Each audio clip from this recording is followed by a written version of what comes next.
I picked up a handsome man. I lived frugally, saving every penny. Just because he said he liked it, so I bought him a 5-figure watch. But one day, I saw him casually toss that watch into a lake, talking on the phone as if it meant nothing, just playing around. Didn't expect her to be this easy to fool. Let's make another bet, a 100,000 bag. Let's see if she'll buy it. Later, I left him, yet people all said that Luis, the heir, had gone mad. He turned the entire Westlake upside down, just for that worthless watch. Chapter 1. By the time I got home after my part-time job, it was already very late. The moment I opened the door, I was pulled into a warm embrace. "You're back." Luis buried his head against my collar, rubbing lightly. "I missed you so much." My face flushed. "The cafe was busy today. I ended up working overtime. Have you eaten?" He blinked. "No, I was waiting for you." I had picked Luis up the day I found him. It was pouring rain. He was crouched outside the cafe, completely drenched, like a stray puppy no one wanted. "Jane, look at him. He's been sitting there for days," a coworker said, pointing at him. "He looks so pitiful. Should we let him come in?" But the cafe was about to close. After thinking for a moment, I took a steaming cup of coffee, pushed the door open, and crouched down in front of him. "Hello." That was the first thing I ever said to him. "It's cold outside. Have some coffee." Luis looked up, and only then did I realize how handsome he was. So handsome that he didn't look like someone who should be wandering the streets. "Thank you." Then he blinked, looking dazed. I don't remember who I am. Can you take me home?"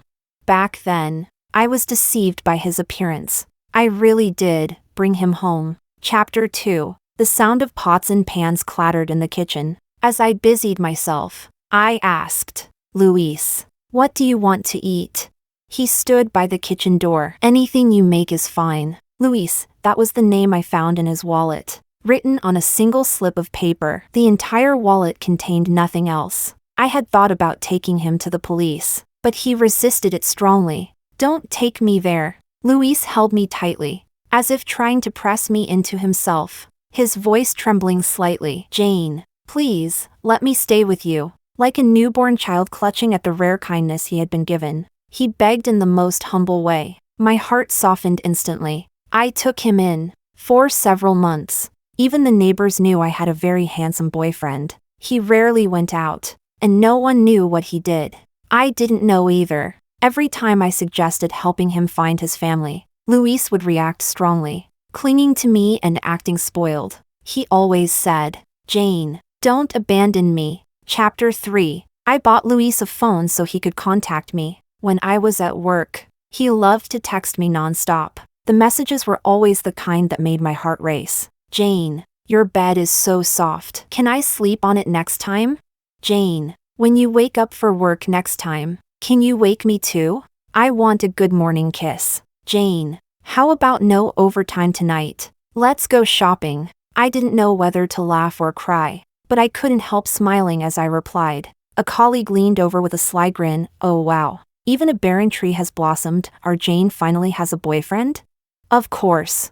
I didn't dare say it was Luis. I just brushed it off. We just started dating." She gave me a knowing look. "Aw, the honeymoon phase. I see. You have to let us meet him sometime." I nodded while typing my reply to Luis. "Okay. Come find me." Chapter 4. I walked through the mall arm in arm with Luis. He seemed very interested in the place, constantly asking questions about everything. When we reached the escalator, he wanted to go upstairs. I hesitated. "Upstairs, there's nothing much to see." Luis blinked. "Why?"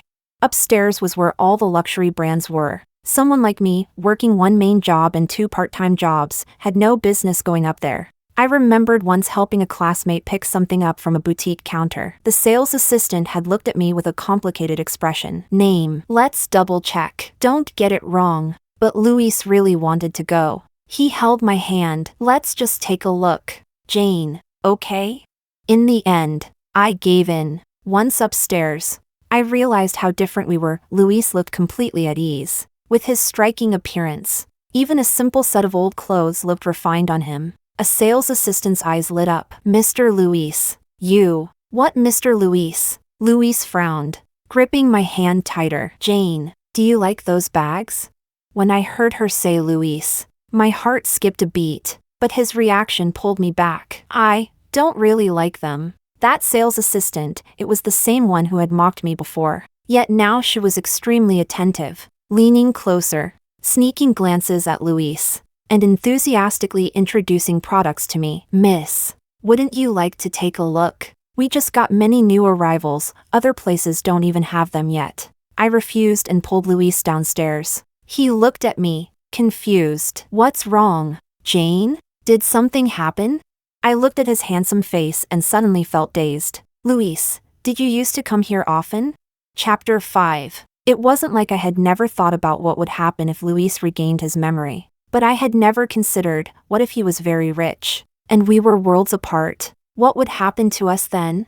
I didn't, Luis said, ignoring the gazes of passers-by as he bent down and hugged me. Jane, do you not like that place? Then we'll go somewhere else. Jane, look at me. Let's go. Only then did I take his hand. Okay. As I led him out of the mall, I kept thinking, if Luis really was wealthy, it wasn't like I was after his money. I had nothing to be ashamed of. I was just in a relationship with him. But what if he still wanted to be with me then? I was lost in thought, completely unaware that beside me, Luis's face no longer held that obedient, puppy-like softness. Instead, there was a coldness I had never seen before. Chapter 6. I searched for a wristwatch on my phone. Actually, when we went upstairs earlier, Luis and I had stopped by a watch boutique. He held up a watch, one that clearly looked expensive, and showed it to me. Jane, does this look good? I checked the price. 5 digits, enough to cover several months of rent. Even the sales assistant chimed in. Yes, sir has great taste. This is one of our most popular styles. There's only one left. Luis's eyes sparkled. He clearly wanted it. I had no choice but to say, then, let's come back and buy it another day. And I pulled him away, but his gaze kept drifting back. That's when I decided I would buy it for him. Jane, what are you looking at? Luis suddenly leaned over me again. I quickly turned off my phone. Nothing. He huffed softly. Jane is lying. Then he lifted me up and carried me into my bedroom. Your punishment tonight is sleeping with me. Rain began to fall outside. Luis kissed me until my mind went blank. The soft patter of rain drowned out the sound of our kisses. Before turning off the lights, he whispered hoarsely in my ear, "Is it okay?" I nodded. Chapter 7. When the watch arrived, I was in the kitchen cooking. I asked Luis to open the door. Jane, did you buy this? In his eyes, I caught a flash of surprise, followed by overwhelming joy. He lifted me up. Jane, you're so good to me. Steam filled the kitchen. I told him to go outside, but he refused. He turned off the stove, set me on the counter, and leaned down to kiss me. I held onto his strong waist, dizzy from the kisses. Back then, it was the first time I had ever loved someone like this. Loved him so much that I forgot that aside from his name, I actually knew nothing about Luis. Chapter 8. Luis couldn't put that wristwatch down. Because of it, he became even more clingy toward me. An hour before I got off work, I received a call from him. You're getting off soon, right? I'll come pick you up. Let's hang out outside. I coaxed him helplessly. Luis, I still have an hour before I'm off. He huffed. I don't care. We haven't been on a date in so long. I'll be waiting for you by Westlake. After hanging up, my coworker leaned over with a sly grin again. Got it, another date. Looks like we need to wrap things up quickly today. Jane, you can leave early. I'll cover your shift. Unable to resist their enthusiasm, I really did take off my work uniform. Then I put on some makeup, shy yet excited, and left the cafe. Chapter 9. There were many people by Westlake, but I spotted that striking figure at a glance. Luis was wearing the new coat I bought for him, standing by the lake with his back to me, talking on the phone. I felt a little confused. Besides me, who else did he know? So I quietly walked closer, wanting to surprise him. Got it. I'll play a bit longer before heading back. TCH. You think I'd actually like someone who works at a cafe? Don't be ridiculous. She's just easy to fool. It's just a watch worth a few tens of thousands. Let's make another bet. 10,000 for a designer bag. Let's see if she'll buy it. Place your bets. I'm betting I win. In that instant, my mind went completely blank. There was none of that innocent, puppy-like tone in Luis's voice anymore. He sounded cold and dismissive. The next second, I saw him take off the watch I had bought for him. Then, without the slightest hesitation, he tossed it into the shimmering waters of West Lake. The watch is gone. Wearing it just lowers my status. As he spoke, Luis suddenly turned around. From just a few steps away, his expression froze in shock as he met my eyes. I didn't even realize tears were already falling. The person on the phone was still talking. Hello? Luis. Why'd you stop talking? 10,000 is too little, right? You're naive. Love-struck girlfriend is such a romantic fool. Why not bet bigger? But Luis had already taken a step toward me. Jane. Chapter 10. I don't remember how I left. I only remember Luis's expression. In that instant, it turned into shock, disbelief, and complete panic. Jane. No, listen to me. Luis. I simply said his name, cutting him off. I heard everything, every single word.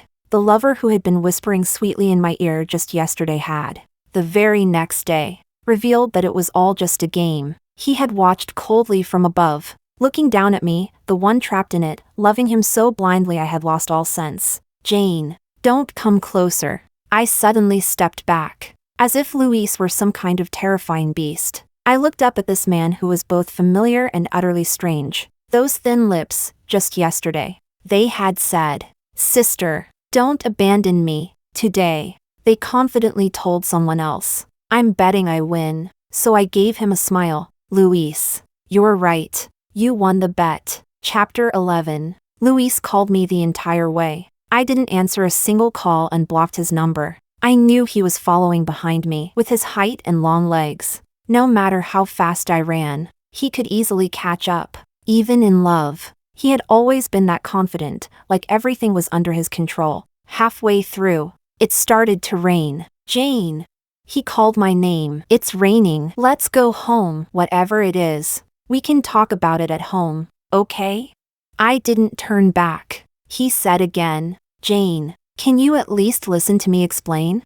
I still didn't turn back, until the rain poured down completely, pattering onto the ground, and I walked, clutching my soaked clothes, all the way to my apartment building. I never once looked back. Luis followed me the entire way. Through the mirror at the entrance, I met his gaze. He was drenched again. His dark hair hung down, making him look soft and harmless. His eyes wet and reddened. His clothes clung tightly to his body, outlining his frame. He looked so much like the day I first met him, and yet, completely different. I suddenly stopped. In the mirror, Luis stopped too. There was a trace of panic in his expression, because I had turned around. The day I picked you up, it was raining just like this, wasn't it?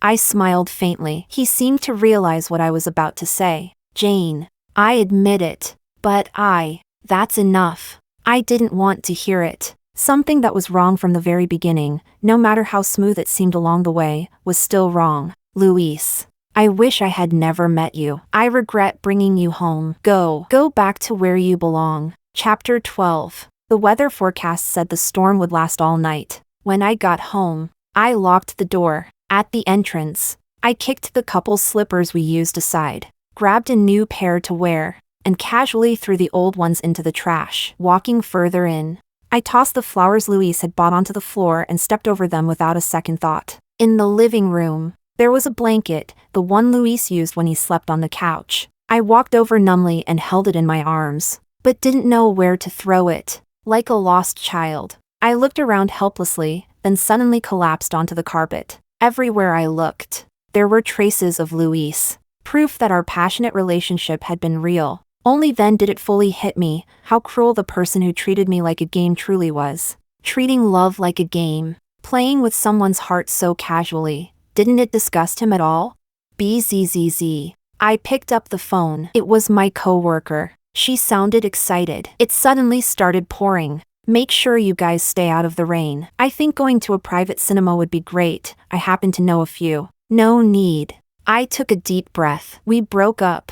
Then I hung up, my vision slowly blurring. I curled up on the carpet, hugging my knees, burying my head as I couldn't stop myself from sobbing. So it was true. Someone could say they loved you in the morning, and by the afternoon, they couldn't even pretend anymore. Chapter 13. The rain stopped in the early morning. I had barely slept all night, but early in the morning, I got a call. Hello, Jane. Did you and your boyfriend have a fight? That kid's been standing downstairs in the rain all night. He's unconscious now. I've already called an ambulance. You should come down quickly. It was my neighbor, but I didn't want to care. Unconscious. Then unconscious. It's not like he would die. So I gently thanked the elderly neighbor, turned over, silenced my phone, and went back to sleep. If it were some poor guy collapsing, no one would care. But Luis, coming from a wealthy family, how could he possibly just die out there on the street? Chapter 14. I ended up quitting all my jobs, while sending out resumes everywhere. I also started clearing out the things in my house. A rabbit plush toy Luis had insisted on showing off at a claw machine when we were out shopping, and managed to grab it after spending 3 tokens. A pair of couple mugs, matching toothbrushes, his towel, everything had to be bought as a set with me. He had acted so convincingly, holding me tightly, refusing to let go, acting spoiled while coaxing me. Jane, couple items are so convenient and cheaper than buying separately. Let's get these. I held the mugs in silence for 2 seconds. Then, without hesitation, I threw them into a cardboard box. There was too much to sort through. By the time I finished, it was almost afternoon. I needed to go downstairs to buy groceries. This used to be Luis's job. Even though he didn't seem very reliable, he had surprisingly high standards when it came to this, so the vegetables he brought back early in the morning were always cheap and fresh. But I didn't expect that the moment I went downstairs, I would run into that familiar figure again. Luis stood there in black, leaning against the entrance. When he saw me, his eyes lit up briefly, then dimmed again, filled with uncertainty. He called out hoarsely, "Jane," but I walked straight past him. He quickly stepped forward and grabbed my wrist, his posture almost pleading. "I was wrong, Jane. I really did fall in love with you. Can you give me another chance?" Chapter 15. Is this part of another bet of yours? I calmly pulled my hand out of his grip. What is it this time? Betting how many times you can coax me before I turn back? Or betting whether I'll regret it? Jane. Luis. Someone who treats feelings as stakes in a game doesn't deserve to talk about sincerity. He had probably been waiting here for a long time. From the corner of my eye, I saw cigarette ash near the entrance. He looked at me, embarrassed and helpless. It made sense, the heir who was always elusive and carefree, who treated everything like a game. When had he ever been rejected like this? That's enough, Luis, I said, unwilling to waste any more time on him. Don't you have anything better to do? With your status, you could have any woman you want. Why waste your time on a cafe worker like me? Luis froze. You know who I am? More than just knowing. Chapter 16. Only after we separated did I realize I had actually known Luis long ago. Back then, he was my roommate's boyfriend. A college dorm is a strange place. It can force people from completely different social classes to live together. Helen was like that. She was beautiful, fair-skinned, and came from a wealthy family worth millions, clearly not from the same world as me. While I worked 2 jobs just to afford simple meals and lived frugally, she generously shared her snacks and late-night food with me. In return, I helped her with small things, bringing meals, picking up deliveries, things that seemed trivial to me. Some people even joked that I was her errand girl. She would get angry and snap back. Watch what you're saying. If you don't know how to speak, then learn to shut up. Helen liked talking to me. She shared everything with me. Later, she started dating. Her boyfriend was another rich kid from our university. They would often go out partying until midnight, drinking, clubbing, racing, until she had no energy left for anything else. But then, she got dumped. Helen cried for days. In the end, she wrote a thick stack of letters and asked me to deliver them to him. After a lot of effort, I finally found Luis. Who's it from? Back then, There was still a trace of youth in his features, but his words were sharp and hurtful. Didn't I already say we broke up? Why is she still writing me letters? He was sitting on a motorcycle, tall, long-legged, broad shoulders and a narrow waist, holding his helmet in one hand. He didn't even bother to take the letters. I don't need them, don't want to read them, just throw them away yourself and tell her I got them. Then, without waiting for me to respond, he got on his bike and sped off. I remember someone shouting, "Luis, if you don't want her, I'll go after her then." And he lazily glanced back. Do whatever you want. Chapter 17. What happened with Luis hit me hard. Afraid of running into him again, I moved to a new place and changed jobs. It took a lot of effort for me to get hired at this company. The salary and benefits were better than before. I could finally save money without working part-time. But I didn't expect that on my very first day. I would run into someone familiar. "Jane, long time no see. I can't believe I ran into you here."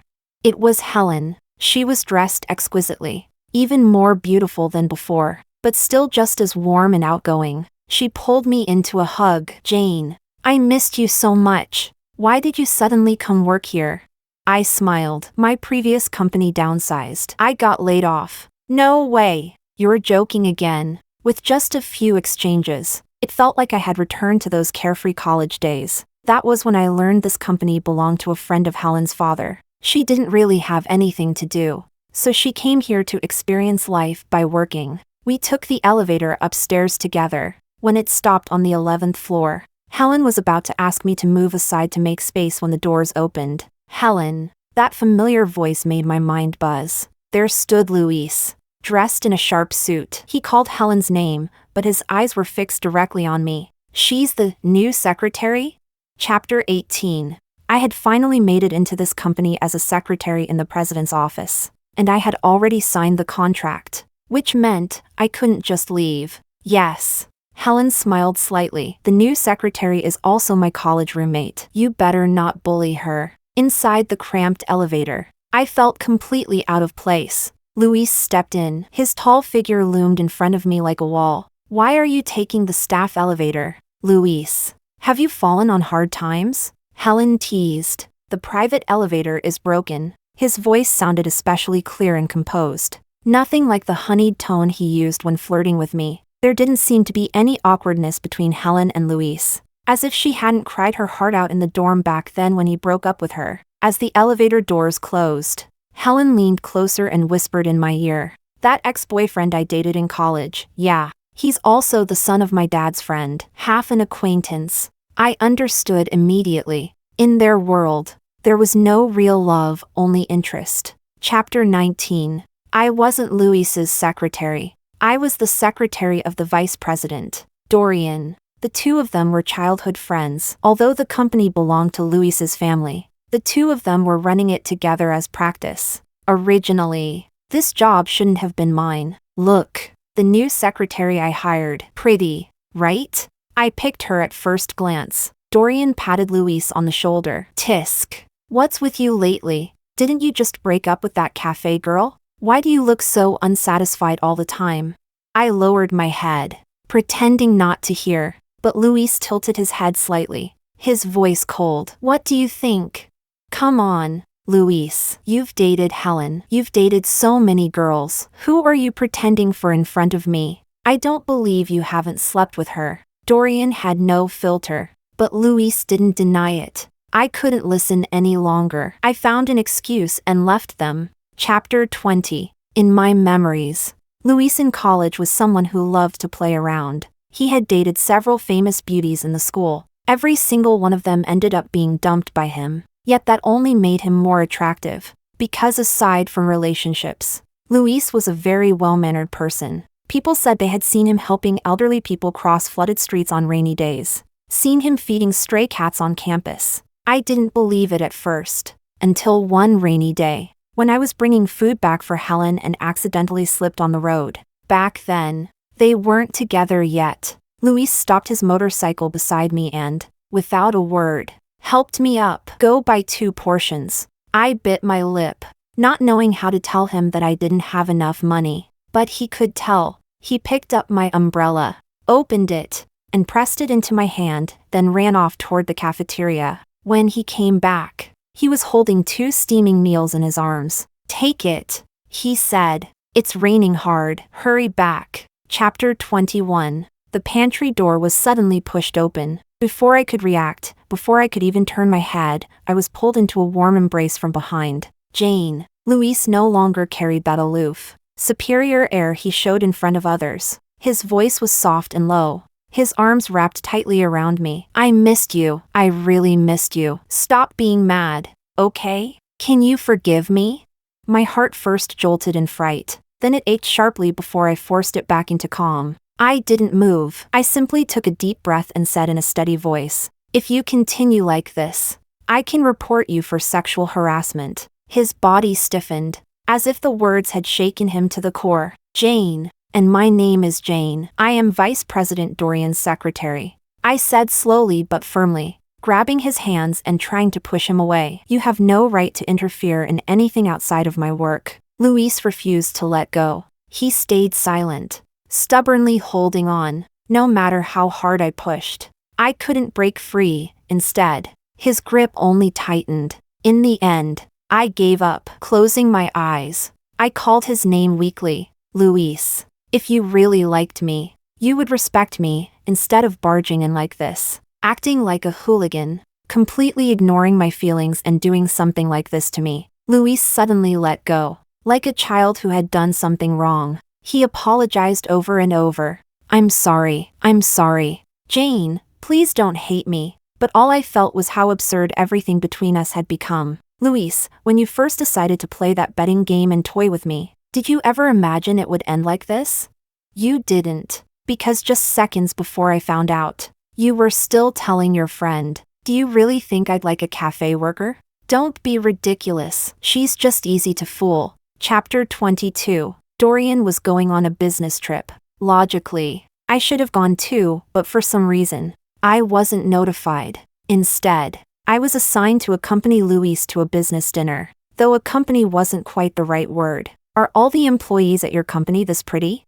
At the dinner table, a balding businessman raised his glass toward me. "Luis is really blessed. Shouldn't you drink a penalty glass?" I kept my eyes lowered, staring at the glass in front of me, saying nothing. It didn't take much to guess who had arranged this. Sure, Luis was sitting beside me. He had already drunk quite a bit. His suit jacket was off, draped over the back of his chair, his posture more relaxed and careless. He drained his glass in one go. Here, the alcohol meant for me, all of it ended up in Luis's glass. By the time it was over, he was completely drunk, rubbing his temples, his gaze unfocused. I called the driver in to help carry him to the car. Jane. Everyone else had left. Luis sat on the sofa in the lounge and suddenly grabbed my wrist. "Can you take care of me?"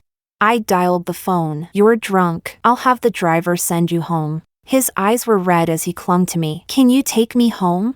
If you don't want me to report you for workplace harassment." "Jane," Luis slowly let go. "You really don't love me anymore, do you?" I didn't answer. He fell silent. After I finished speaking to the driver, the entire room became quiet. Only before the driver knocked on the door did I answer him, not as an employee, but as myself. "Luis, with your experience in relationships, you shouldn't be asking that question. There are things far more important than love." Chapter 23. Dorian was also one of the participants in Luis's betting game. He could tell that Luis was distracted. "Honestly, if you really like that cafe girl, just spend some money. Keep her around. Apologize to her. There's nothing that can't be solved." "Shut up." Luis's gaze flickered uneasily toward me, but I was just a silent background presence, bringing in coffee, taking away documents, not sparing them a single glance. I could guess it. After settling down post-graduation, under the encouragement of his circle of reckless friends, Luis had made me part of a bet on how much I loved him, how much I was willing to give for him. Maybe they had even deliberately investigated whether I had zero experience in relationships. Those who stand above always enjoy watching those below struggle. And in love, it's the same. The one being loved is always confident and carefree, while the one who dares to love wholeheartedly looks like a complete idiot. Chapter 24. Helen got drunk at a bar and asked me to pick her up. But when I arrived, She was holding a bottle and shouting at a stranger. All men are heartless, brainless jerks.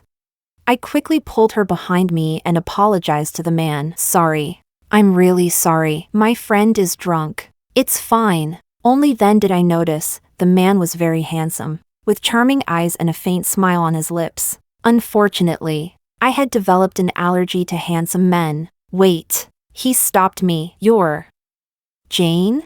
Chapter 25. Santino and I were classmates in college. He was the class president, since I often needed to take leave because of my part-time jobs. I became familiar with him. He was the top student in our department, ranked first, with a near-perfect GPA, and so good-looking it made him seem distant. Every time I asked him for leave, he handled it strictly by the rules, until one day, he suddenly asked, Jane, the cafe you work at, is it the one near campus? I nodded. He didn't say much more, but after that day, I started seeing him at the cafe. I thought Santino would pretend not to know me, but instead, he came in and asked me to take his order, and even asked which drink would earn me a commission. I smiled awkwardly. We don't get commission for selling coffee. He laughed. Then I'll have an iced Americano. After that, I would occasionally see Santino come by. He was quiet, usually ordering a coffee, then sitting in a corner reading or writing papers. He didn't seem like someone who belonged in the same circle as Luis at all. Chapter 26. Santino and I helped Helen out of the bar. Did she just go through a breakup? He asked. I shook my head awkwardly. Not really. She just gets drunk sometimes and curses men. He chuckled. No wonder. I've heard my dad say she has quite the personality. While waiting for a taxi, Santino suddenly took out his phone. After graduation, you changed your number without telling anyone. Now that we've run into each other again, let's exchange numbers. I thought for a moment, then nodded. Helen, exhausted from playing around, fell asleep as soon as she got into the car. It took quite some effort for Santino and me to get her home. I'll walk you back, he said. It was already close to midnight, so after a brief hesitation, I agreed. Chapter 27. Santino felt like an old friend I hadn't seen in a long time. We talked about college days and caught up on life. If I'd known you were working at that place by Westlake, I would have brought you more business. Please don't. If you came, I'd probably have to pay out of pocket to treat you. He laughed and teased. I'd feel bad letting a girl buy me coffee. Soon, we reached the entrance of my apartment complex. I was about to tell Santino he could stop there. I could walk back on my own. But suddenly, a Land Rover by the roadside switched on its headlights, shining directly at us. Santino. Luis kicked the car door open and stepped out, his expression unreadable. What are you doing here? Chapter 28. I instinctively took 2 steps back. Santino stepped forward, calmly positioning himself in front of me. It's late. I'm just walking a friend home. A friend? Luis was slightly taller than Santino, dressed in a leather jacket. He carried an intimidating presence. Since when did you get to know employees from our company? Santino was about to speak, but I interrupted him. We're just college classmates. But Luis, you don't have the authority to interfere in an employee's personal life, do you? Jane. Santino raised an eyebrow, his gaze toward me subtly changing. Luis looked at him, then back at me. Can you talk to me alone for a moment? Just for a bit. I knew he was lowering himself. He didn't even try to avoid Santino. Seeing my hesitation, Luis added, Jane, you know too, don't you? We need to talk. But Santino gently cut him off. Whatever it is, talk about it another time. First, it's already late. It's not safe for a girl like Jane to be outside. Second, can you guarantee her safety if she stays with you? Chapter 29. After I got home, I sent Santino my first message on WeChat, thanking him for helping me out. He replied with a cat emoji. Still worried? I asked. You know him, will this cause you any trouble? He replied, don't worry, it won't. Santino had always been like that. He seemed distant, but was actually gentle, handling people and situations with his own quiet sense of balance. The way he spoke left others with no room to argue, yet carried a calm, unspoken firmness. The next day at work, Luis didn't show up. Helen called me and asked me to go shopping with her after work. So the one I yelled at last night was Santino? Oh, then it's fine. Helen laughed. He knows how I get when I'm drunk. One time my dad asked him to pick me up. I cursed at him the entire ride. And he didn't say a single word back. Ha ha ha. You really are something, I said. Returning to the luxury floor again, my mindset felt completely different. A good platform really does shape a person. Looking at myself in the mirror, I realized I no longer resembled the cafe worker I had been just a few months ago. While browsing clothes, Helen started gossiping. I just found out that when Luis disappeared for a while, he wasn't on a business trip, he was dating some girl. I mean, dating is fine. But it turns out it started as a bet he made with Dorian and his group of useless friends. He pretended to have amnesia to trick the girl, just to see how much she'd love him and how much money she'd spend on him. Isn't that disgusting? Then later, the girl found out and dumped him immediately, no hesitation at all. And now, that jerk is full of regret, completely panicking, distracted all day. Last night he even went crazy, calling people to go to Westlake to retrieve something. Oh. The watch that girl bought him, the one he threw away to show off. My hand tightened around the bag. I suppressed the tremble in my voice, forcing down the storm inside me that only I could feel, even though I had already guessed most of it. Hearing it out loud still hurt just as much. They searched all night, I don't even know if they found it. Anyway, he delayed work today. Seriously, what the hell is wrong with him? Wait, Jane, what's wrong? Why are you crying? I'm not, I said, fumbling as I pulled tissues out of my bag. Helen stopped. Then suddenly, realization dawned on her. The girl I heard about, the cafe she worked at, it's the same one you worked at, isn't it? Chapter 30. When Helen sent me home, she spoke cautiously. Jane, I'm really sorry. I didn't expect that girl to be you. I shook my head. It's okay. I had already guessed most of it anyway. It's fine. It's fine. Getting hurt by scumbags is just the fate of beautiful women. Helen grabbed my hand. Luis is an idiot. I thought he might have changed, but clearly not. Don't pay attention to him. And if he harasses you at work again, tell me, I'll complain to my uncle.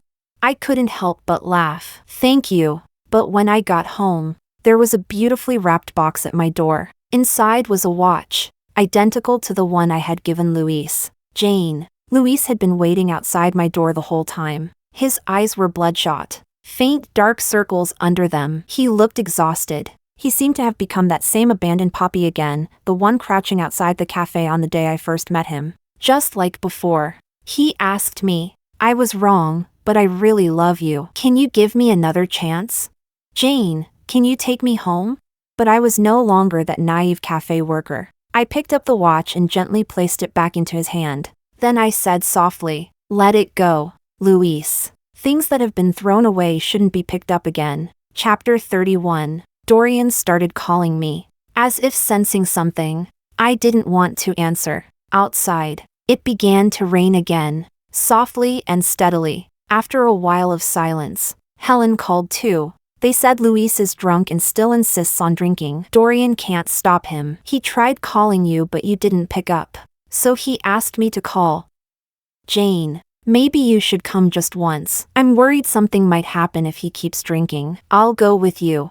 I took a deep breath. In the end, I gave in. All right, send me the room number. Chapter 32. When I pushed open the private room door, Dorian and Luis were arguing. Back then, weren't you the one who agreed to it? You chose to make that bet and play with her feelings. And now that you've fallen, you're blaming me? What's the point of blaming me?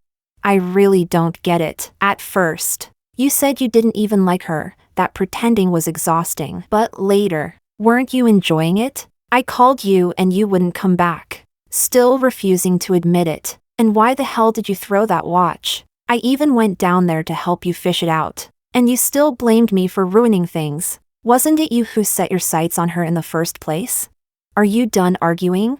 I turned on the lights coldly, cutting them off. If this has nothing to do with me, I'll leave. After all, everything you're saying sounds like something I shouldn't be hearing. Jane. Luis was clearly drunk. He stood up unsteadily, almost falling to the ground. But Dorian, who had just argued with him and had just learned the truth that the cafe girl was me, made no move to help him. Only the three of us remained. Dorian calmed down a bit and waved his hand at me. Go talk to him. He's drunk like this. What can I possibly say? I replied. He frowned. Ha. You've got quite the personality. Luis staggered toward me, looking pitiful beyond words. He stood in front of me, grabbed my hand, and pressed his face into my palm. Jane, touch me, look at me, okay? I was really wrong. I got the watch back. I'll give you all my money. I'll buy you anything. Just forgive me this once, okay? I looked at him, momentarily stunned. The way he was now, it was exactly like when we were in love. He had always acted spoiled in front of me, speaking softly while doing things that crossed the line. But hadn't he once been annoyed by pretending? Now he was addicted to it, but what did that change? Even if he truly loved me now, from the very beginning, he had placed me in a position where I could be treated lightly, casually played with. Our beginning was wrong, Luis. Whether someone loves you or not, that's a question only children ask. More importantly, when you first set your sights on me, why did you choose to amuse yourself with me instead of approaching me properly and starting a real relationship? Chapter 33. Dorian asked me to send Luis home. I replied in a strictly professional tone. Sir, this is outside working hours, and it's not part of my responsibilities. He rubbed his temples in frustration. I can't deal with you women. I'll pay you extra, all right? I shook my head. Please, just do me this favor. He'll only go with you if he doesn't make it home tonight. His father will come after me. Just name your condition, I'll agree to anything. So I asked. If I take him home, anything I ask is fine? Yes. All right, I said, finally relenting. I'll take him home. In return, give me a termination notice. Chapter 34. Santino later asked me out once. How long have you been working here? Not long, just a few months. What do you think of it here? The way he asked made me pause. What are you trying to say? You saw right through me. Santino smiled. I'm short of an assistant overseas. The salary and benefits won't be worse than here, but the opportunities will definitely be greater. Santino was indeed perceptive in certain ways. Working under Dorian, I handled more personal matters than actual work, but with a 5-year contract, I couldn't afford the penalty for breaking it. I'll pay the penalty for you. I don't think that's necessary, but I have conditions. Santino had seen the projects I handled at my previous company. He was confident in my ability. The penalty will be deducted from your salary after you join my company. The more capable you are, the higher your pay. Everything depends on your ability, but have a little confidence. Miss Jane, you can doubt yourself, but don't doubt my judgment. Without a doubt, this was an opportunity, a chance to completely say goodbye to Luis and to my past. But I didn't feel I had anything to offer in return. Santino wasn't in a hurry. Miss Jane, as your college classmate, I'm not your ex-boyfriend's connection, I'm yours. I smiled faintly. Then how am I supposed to repay you? No need, he said. Are you really talking about favors with your future boss? Chapter 35. It was my first time at Luis's place. A high-end apartment, spacious and elegantly decorated. But aside from the bouquet on the dining table that was starting to wilt, it felt like a model home, lacking any warmth. By the time I placed him on the bed, he was already unconscious. His cheeks were flushed, his eyes barely able to open. The moment he touched the bed, he fell asleep. After covering him with a blanket, I sat down beside the bed. Luis was sleeping deeply, but his brows were furrowed. I gently reached out and smoothed them with my fingertips. The truth was, we had never belonged to the same world. Back when Luis and I were still together, there was a day I didn't feel like cooking and planned to just eat instant noodles. But Luis didn't know how to prepare that kind of dry noodles. I teased him, saying that after losing his memory, he didn't know how to do anything. He hugged me and acted spoiled. Yeah, I need Jane to teach me everything. Without Jane, I can't do anything. But that wasn't true. Luis was someone with very high standards for life. He never ate junk food, and his family had strict expectations for daily meals. When I followed him and Dorian to meals, even a casual one would cost thousands. Jane, even in his sleep, Luis called my name, but I had no intention of responding. On the bedside table, I saw a rabbit plush toy, identical to the one Luis had won for me, the one I had thrown away. And on the table, there was also a pair of couple mugs, just like the ones we used. But I had already thrown them out, so whether they were picked back up or replaced with new ones, they were no longer the same. Chapter 36. Dorian kept his word and set me free. When he saw that I had already packed everything, he was surprised. "This looks like you planned it all along, switching jobs." Huh? I gave a fake smile. "You once said I had personality." Tisk. "No wonder you drove Luis crazy. He can't eat or sleep because of you." I didn't respond. I knew I was about to say goodbye to him. Dorian sighed. "Unusually serious. Women with too much personality are hard to fool." "That's a good thing," I replied formally. "Thank you for the compliment." He turned to leave, annoyed. "You're hopeless." Only then did I laugh. But halfway out, he turned back again. "About that bet Luis made with us." "I'm sorry. What he did was out of line. I was too, bullying a girl like you." I paused. "You don't need to apologize to me. Just make sure there isn't another victim. Consider it building some karma for yourself." I was about to leave when he called out again. "Hey, one more thing." "What is it?" Lowering his voice, he asked slyly. "Does Santino have a crush on you?" I answered expressionlessly. "Boss, people who obsess over love all day have no future." Then I walked away, completely missing his muttering behind me. "Then why is he using your photo as his phone wallpaper?" Chapter 37. Santino was in a hurry. Just a few days after I resigned, he had already booked my flight overseas. That's when I found out he was mostly based there. He had only come back recently to handle some matters. I came back for some business. "Didn't expect fate to bring me to you," Santino said as he drove to pick me up. "Miss Jane doesn't mind, does she?" I mimicked his tone playfully. "Future boss. Who would dare mind?" He snorted. "You're learning fast." I snorted back. "Good teacher." After 2 seconds of silence, we both burst into laughter. The sky was clear today, a perfect day for goodbye. Chapter 38. Before going through airport security, I received a call. The phone rang for several seconds, but I didn't answer. Santino glanced back at me. "What's wrong?"